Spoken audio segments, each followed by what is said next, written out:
नेहमीच दीनदलित आणि गरजू लोकांच्या मदतीला धावून जाणारे गोपीचंद पडळकर आणि बंधू ब्रह्मदेव पडळकर हे पडळकर बंधू देवनगरच्या नुकसानग्रस्त शेतकऱ्यांच्या मदतीला धावले आहेत। 2 दिवसापूर्वी देवनगरच्या शेतकऱ्याच्या गोठ्याला आग लागून त्याची जनावरं जळाली होती।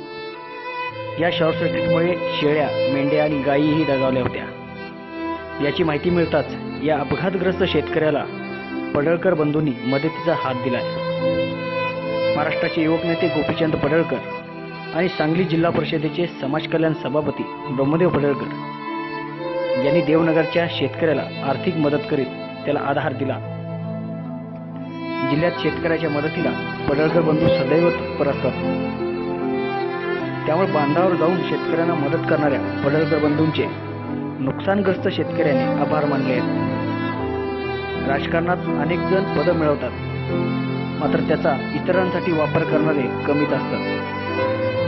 मात्र शेतकऱ्यांचे अश्रू हे आपले अश्रू समजून काम करणाऱ्या गोपीचंद पडळकर आणि ब्रह्मदेव पडळकर या पडळकर बंधूंची माणुसकी देवनगरला पाहायला मिळाली।